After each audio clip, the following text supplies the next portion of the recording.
3, 2, 1. Hello everyone, welcome to JK BOSE education. आज के इस वीडियो में हम एक नया चैप्टर स्टार्ट करने वाले हैं, that is metal and non metal. Chemistry का थर्ड चैप्टर है एंड इसकी मार्किंग बोर्ड एग्जाम्स में 7 मार्क की होती है। ठीक है, आज के इस वीडियो में हम बात करेंगे physical plus chemical properties of metals. Right, अब फिजिकल एंड केमिकल प्रॉपर्टीज पढ़ने से पहले we all need to understand what are metals. Metals क्या होते हैं? इफ समवन आस्क यू, ठीक है, अब आपके जो पीरियोडिक टेबल होता है, पीरियोडिक टेबल में जितने भी एलिमेंट्स होते हैं उसको डिफरेंशिएट करते हैं हम मेटल, नॉन मेटल्स में एंड मेटेलॉइड्स में। ठीक है, अब जो मेटल्स होते हैं, मेटल्स जनरली ऐसे एलिमेंट्स होते हैं जो बहुत ही हार्ड होते हैं टेक्सचर में, शाइनी होते हैं, plus these are good conductor of heat and electricity. ठीक है, आपके बुक में भी यही एक सिंपल रॉ डेफिनेशन दी है कि मेटल्स जो होते हैं are generally those elements which are generally hard होते हैं, shiny होते हैं, good conductor of heat and electricity होते हैं। and shiny से मेरा मतलब है these are lustrous in nature, बहुत ही shiny appearance होती है और एक्सेट्रा एक्सेट्रा। ठीक है, मेटल्स के बारे में हम आगे डिस्कस करेंगे। अब देखो, मेटल्स को अगर आपने अच्छे से समझना है, ठीक है, अगर आपकी इसकी केमिकल प्रॉपर्टीज भी समझनी है कि हाउ दे रिएक्ट, तो उसके बारे में आपको पता होना चाहिए मेटल्स कौन कौन से होते हैं। कौन से एलिमेंट्स की हम बात करें, मेटल्स जनरली हो गए जैसे कि आयरन हो गया, ठीक है, कॉपर हो गया, जिंक हो गया, एल्युमिनियम हो गया, दीज आर मेटल्स। क्या होते हैं ये? मेटल्स। मेटल्स में ये भी आते हैं, सिल्वर हो गया या कह लो गोल्ड हो गया, AU is a symbol of gold. ठीक है, ये सारे मेटल्स हैं। एंड इन मेटल्स का एक और काम है कि अगर हम इनकी केमिकल प्रॉपर्टीज की बात करें या अगर आप इसकी डेफिनेशन को और इलेबोरेटली आपको डिफाइन करना, तो आप ये भी लिख सकते हैं, मेटल्स जो होते हैं have the tendency to lose electron. इनकी टेंडेंसी होती है इलेक्ट्रॉन देना ड्यूरिंग एनी या बॉन्ड फॉर्मेशन में या केमिकल या केमिकल रिएक्शन में इनकी एक टेंडेंसी होती है तो लूज इलेक्ट्रॉन। तभी इनको हम क्या बोलते हैं? इनको हम बोलते हैं रिड्यूसिंग एजेंट्स बोलते हैं। ठीक है, अब आप एक एग्जांपल ले लो, आप कहीं पे भी कोई भी केमिकल रिएक्शन होते हुए देखते हो, ठीक है, लाइक सोडियम। ठीक है, सोडियम जो है क्लोरीन के साथ रिएक्ट कर रहा है। ठीक है, अब देखो, ये जो सोडियम है ना, इसको हम क्या बोलते हैं? इसको हम मेटल बोलते हैं। क्लोरीन को क्या बोलते हैं हम? Non metal. It comes in the non metal category में। ठीक है, अब जो सोडियम है, जब भी ये रिएक्ट होगा, तब भी यहाँ जब ये बॉन्ड फॉर्मेशन करता है तो इस पे एक साइन आता है Na+। ठीक है, और क्लोरीन पे क्या आता है? Cl-। ठीक है, अब ये जो प्लस का साइन होता है ना, प्लस का साइन तब लगता है कि जब कोई अपना इलेक्ट्रॉन जो है किसी को देता है। ठीक है, तब ये प्लस का साइन आता है and it is sine of reducing, कि इसने अपने आप को रिड्यूस किया एंड किसी की हेल्प की है, किसी को इलेक्ट्रॉन प्रोवाइड किया है। ठीक है, अब ये नेगेटिव साइन आता है, ये आता है कि इस एलिमेंट ने किसी से कोई इलेक्ट्रॉन उधार लिया, तो that comes in the sign of negative and इसको हम क्या बोलते हैं? इसको हम बोलते हैं ऑक्सीडाइजिंग एजेंट। ठीक है, इसको हम लास्टली नॉन मेटल्स में पढ़ेंगे, हम ये नहीं पढ़ेंगे, हम सिर्फ एकदम अपने कंसेप्ट क्लियर करेंगे कि what we are going to study further. Okay, अब हम इधर से लाइक इसकी डेफिनेशन से हम देखेंगे कि कितनी इसकी फिजिकल प्रॉपर्टीज हो सकती हैं। ठीक है, now if I talk about इस प्रॉपर्टीज जनरली 7 से 8 होती है। ओके, तो स्टार्ट करते हैं लाइक इसकी प्रॉपर्टी से। प्रॉपर्टीज कौन सी? फिजिकल वाली, जो फिजिकली हमें दिख रही है। ठीक है, फिजिकल अपीयरेंस वाली। सबसे पहले मेटल्स क्या होते हैं? डेफिनेशन से, these are hard and shiny. Hard को छोड़ो, सबसे पहले आप देखो शाइनी। मेटल्स जो होते हैं शाइनी होते हैं इन नेचर में। शाइनी का मतलब एक अच्छा सा वर्ड आप यहाँ से यूज कर सकते हो, दैट इज लस्ट्रस। बहुत ही शाइनी इनका टेक्सचर होता है, दूर से ही शाइन करते हैं। ठीक है, सेकेंड आता है these are hard in nature. Hard in nature मतलब these are not brittle in nature. Brittle का क्या मतलब होता है? अगर आप इसको थोड़ा सा भी लाइक मारोगे ना तो ये टूटेंगे नहीं, लेकिन जो नॉन मेटल्स होते हैं बहुत ही ब्रिटल होते हैं नेचर में एंड वो इजीली ब्रेक हो जाते हैं। ठीक है, समझ आ रहा है हम किसकी बात कर रहे हैं? हम बात कर रहे हैं मेटल्स की। ठीक है, मेटल्स के बारे में हम बात कर रहे हैं, डिस्कस कर रहे हैं। अब एक और बहुत अच्छी प्रॉपर्टी है मेटल्स की, these are malleable and ductile. अब मेलिएबल का क्या मतलब होता है? मेटल्स जो होते हैं मेलिएबल होते हैं। ओके, मेलिएबल का मतलब होता है those element which can be drawn into sheets. ठीक है, ऐसे elements which can be drawn into sheets। ठीक है, इनको हम शीट्स में इनको हम फॉर्म कर सकते हैं, इनका हम कन्वर्जन कर सकते हैं in the form of sheets. Sheets की फॉर्म में एक एलिमेंट है हमारा एल्युमिनियम, हम बहुत मतलब ऑफनली हम यूज करते हैं और हम ऑफनली यूज करते हैं एल्युमिनियम फॉइल हमारे घर में as a wrapping, food material को रैप करने के लिए। थर्ड आता है डक्टाइल, फोर्थ आता है डक्टाइल इन नेचर। डक्टाइल क्या होते हैं? जिन एलिमेंट्स को हम कन्वर्ट कर सकते हैं इनटू थिन वायर्स, वायर्स की फॉर्म में हम कर सकते हैं। अब वायर की फॉर्म में कौन सा एलिमेंट आता है? कॉपर की वायर हम यूज करते हैं अपने घरों में इलेक्ट्रिसिटी में। ठीक है, इलेक्ट्रिसिटी के कंडक्शन के लिए। फिफ्थ आता है, हमने बात की थी कंडक्टर्स की, जो मेटल्स होते हैं are very good conductor of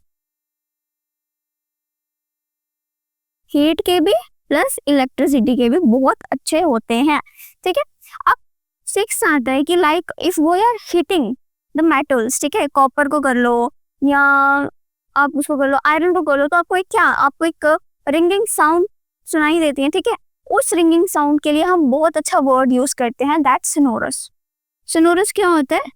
sonorous होते हैं इन नेचर में, that is they produce ringing sound. Ringing sound ये प्रोड्यूस करते हैं जब हम इनको किसी हार्ड मटेरियल के साथ स्ट्राइक करते हैं। ठीक है, अब 7th पॉइंट ये आता है, हम बात करते हैं इनकी मेल्टिंग एंड बॉइलिंग पॉइंट की। ठीक है, जो इनका मेल्टिंग एंड बॉइलिंग पॉइंट है वो बहुत ही हाई होता है। ठीक है, एक्सट्रीमली हाई होता है नेचर में, ये इजीली मेल्ट एंड बॉयल नहीं होते हैं। ठीक है, इनके लिए अगर हम गोल्ड के ऑर्नामेंट से बनाने जाते हैं तो फिर उसके लिए कितनी हाई फ्लेम चाहिए होती है उसको पिघलाने के लिए, उसको मेल्ट करने के लिए। ठीक है, अगर हम बात करें इनकी डेंसिटी की, आयरन देखो कितना स्ट्रॉन्ग मतलब जो एलिमेंट है, मेटल है, तो उसकी डेंसिटी भी कितनी होगी? उतनी ही हाई होगी। ओके, डेंसिटी की बात करी थी,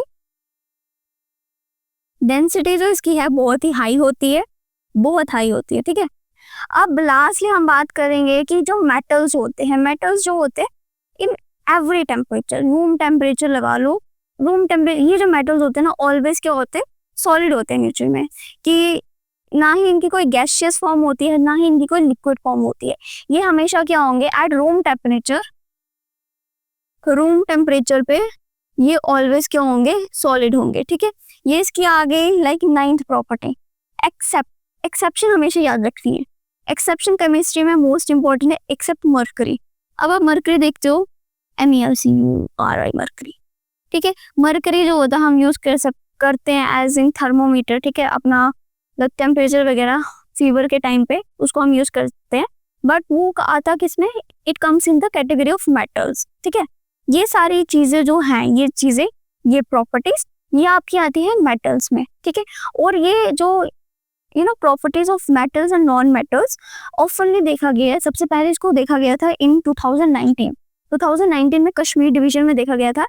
तो अगर हम बात करें केमिकल प्रॉपर्टीज ऑफ मेटल की, तो जो आपको सिलेबस के रिगार्डिंग है वहां पे आपको पढ़नी है केमिकल प्रॉपर्टीज ऑफ मेटल के रिगार्डिंग सिर्फ चार के साथ आपको केमिकल रिएक्शन आपको याद रखनी है। सबसे पहले आता है वाटर के साथ, ठीक है, ऑक्सीजन के साथ, ऑक्सीजन दैट मीन्स एयर के साथ, सॉल्ट के साथ एंड एसिड के साथ। ठीक है, अब वाटर में बेटा आपको आता है H2O के साथ रिएक्शन, ऑक्सीजन के साथ रिएक्शन, ठीक है, एयर, सॉल्ट मीन्स कोई भी सॉल्ट लगा लो जैसे CuSO4 हो गया, ठीक है, एसिड जैसे कि हो गया HCl।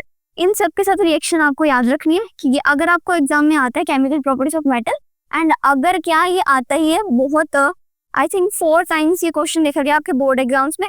And most importantly non metals इतने इंपॉर्टेंट नहीं होते जितने मेटल्स होते हैं। ठीक, आप देखना यहाँ पे जब मैं थी अपने 11th स्टैंडर्ड में, तो I got a very good teacher of mine जिन्होंने हमें सिखाया था कि रिएक्शंस को याद कैसे करना है। ठीक है, अब सबसे पहला हम देखेंगे रिएक्शन ऑफ मेटल्स, ठीक है, विद एयर, एयर के साथ ले लेते हैं हम। अब केमिस्ट्री ना यार थोड़े से याद करने वाली होती है, ठीक है।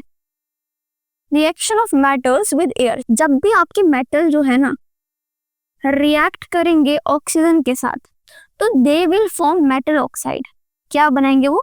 मेटल ऑक्साइड बनाएंगे। इस चीज को याद रखना आपको कि जब मेटल ऑक्सीजन के साथ रिएक्ट करेंगे तो वो मेटल ऑक्साइड बनाएंगे। एंड जो मेटल ऑक्साइड होती है इसका नेचर क्या होता है? These are basic in nature, basic in nature. अब आप मुझसे पूछोगे कि मेटल ऑक्साइड क्या होती है? मेटल ऑक्साइड होती है, मेटल क्या होता है? कोई भी एक एलिमेंट लगा लो, ठीक है, जैसे आप मैग्नीशियम लगा लो, मैग्नीशियम, ठीक है, मैग्नीशियम के साथ जब ऑक्साइड का, ऑक्सीजन का एक एटम कंबाइन होगा ना तो वो क्या बनेगा? Metal oxide. ये ऐसी चीजें होती है मेटल ऑक्साइड की, ठीक है, जिसके साथ ऑक्सीजन का एक मॉलिक्यूल या दो मॉलिक्यूल जुड़े होंगे, उसको हम क्या बोलते हैं? मेटल ऑक्साइड, ठीक है। अब देखो हमारे ये तो हो गई, लाइक फर्स्ट रिएक्शन हमारी कंप्लीट हो गई, ये खत्म हो गई। अब सेकंड देखना, reaction with, reaction of metal with water, ठीक है, वाटर लगा लो H2O।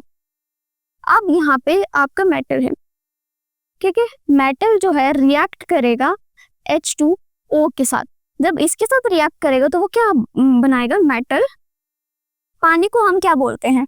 पानी को हम बोलते हैं हाइड्रो, ठीक है, पानी को हम क्या बोलते हैं? हाइड्रो, हाइड्रो बोलते हैं। हाइड्रोजन है इसके साथ नहीं, तभी इसको हमने क्या बोला? हाइड्रो। एंड ऑक्सीजन है लास्ट में, ठीक है, इसको हम क्या बोलेंगे? ऑक्साइड। तो जब मेटल पानी के साथ रिएक्ट करेंगे तो हमें क्या देते हैं? Metal hydro oxide. Metal hydro oxide plus evolve करके वो H2 गैस, ठीक है, H2 गैस भी वो निकालते हैं, ठीक है। अब इसकी एक रिएक्शन देखो, एक रिएक्शन देखो, लाइक कोई भी मेटल ले लो, सोडियम ले लो, सोडियम ले लो, सोडियम को रिएक्ट करा रहे हो H2O के साथ, ठीक है, हाइड्रोक्साइड निकालना उसने, लाइक NaOH, ये चीज इसने निकालनी है, plus hydrogen gas H2 gas. अब यहाँ पे बैलेंसिंग देखो, लाइक हाइड्रोजन 2 है, यहाँ पे तो हो गई पूरी, बट यहाँ पे हाइड्रोजन 3 है। जो हमारा प्रोडक्ट है वहां पे हाइड्रोजन कितनी आ रही है? 3 आ रही है, और यहाँ पे कितनी है? सिर्फ 2 है। तो इसको पूरे करने के लिए हम क्या कर देंगे? यहाँ पे 2 लगा देंगे। क्या लगा देंगे? 2 लगा देंगे।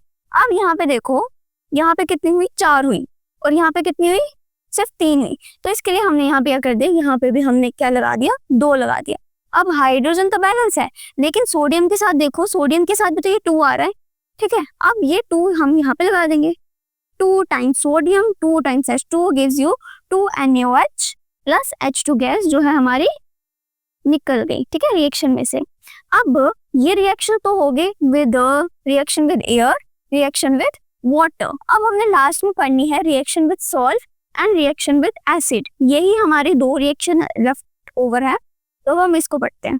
तो हमारी लास्ट रिएक्शन 2 रिएक्शन रह गई है, that is reaction of metal with salt, ठीक है, कोई भी सॉल्ट ले लो, लाइक जो हमारा मेरा फेवरेट है CuSO4, इजी टू रिमेम्बर है।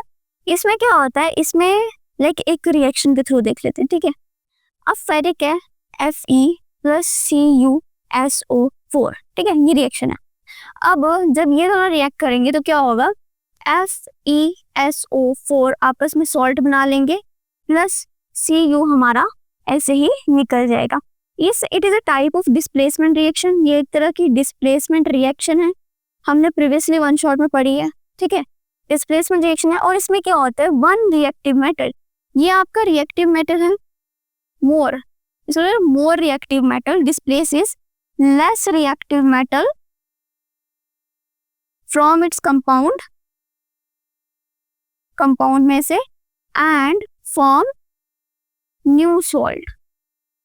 इसमें क्या होता है कि एक ज्यादा रिएक्टिव मेटल जो होता है, ज्यादा रिएक्टिव एलिमेंट जो होता है, वो दूसरे कम रिएक्टिव मेटल या कम रिएक्टिव एलिमेंट को उसके ही सॉल्ट सॉल्यूशन या उसके ही कंपाउंड में से अलग कर देता है, रिप्लेस कर देता है, डिस्प्लेस कर देता है और अपना एक न्यू सॉल्ट फॉर्म कर देता है। इस तरह के रिएक्शन को हम क्या बोलते हैं? डिस्प्लेसमेंट रिएक्शन भी कहते हैं।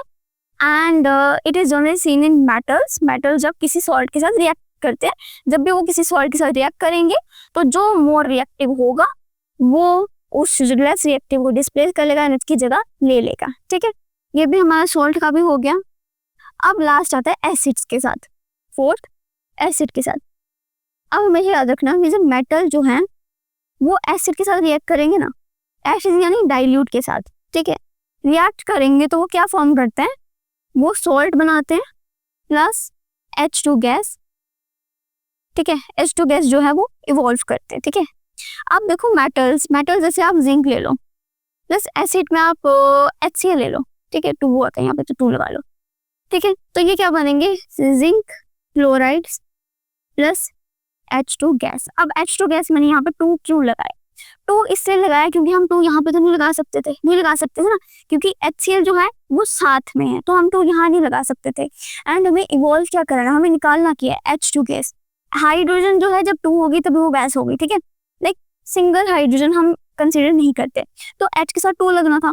2 लगने के लिए हमने यहाँ पे भी क्या लगा दिया, 2 लगा लिया, बिकॉज हम बैलेंस कर रहे हैं इक्वेशन को। ठीक है, तो ये इस तरह से हमने बैलेंस किया इक्वेशन। एंड जब आपको ये याद होगा ना, लाइक जब मेटल एसिड के साथ रिएक्ट करते हैं तो वो सॉल्ट और हाइड्रोजन इवॉल्व करते हैं। ठीक है, अब आप हाइड्रोजन देख लो, हम यहीं से जो है ना हाइड्रोजन हमें H2 चाहिए अपनी रिएक्शन में, तो वहीं से हमने देखा कि हमने यहाँ पे 2 लगाना पड़ेगा। ठीक, अब reaction of metal with salt के साथ जब भी रिएक्ट करेंगे, जो मोर रिएक्टिव होगा वो लेस वाले को डिस्प्लेस कर देगा। ठीक है, सॉल्ट के मतलब एयर के केस में हमने देखा कि अगर ऑक्साइड मेटल के साथ ऑक्सीजन रिएक्ट कर रही है तो मेटल ऑक्साइड बना देगी, और पानी के साथ क्या है, सिर्फ हाइड्रोजन ही है ना, तो क्या बनेगी, हाइड्रो ऑक्साइड बनाएगी, दैट इज OH बनाएगी, और ये जो है वो O है। ठीक है, oxygen. So that is all about chemical properties and physical properties of metal. And ये जो केमिकल प्रॉपर्टीज है ना, ये बहुत बार देखा गया, लाइक इन 2019 में देखा है। ठीक है, 2018 में, 2020 में, ये 3 बार आ चुका है। एंड प्लस ये ना MCQs के फॉर्म में पूछ लेता है, लाइक मेटल्स जो है अगर एसिड के साथ रिएक्ट करेंगे तो क्या फॉर्म करते हैं एंड रिलीज क्या होता है, ये सब चीजें आपसे पूछी जाती है। So that is all about today's video. So अगर वीडियो अच्छी लगी हो तो लाइक शेयर एंड सब्सक्राइब जरूर करें। Thank you so much.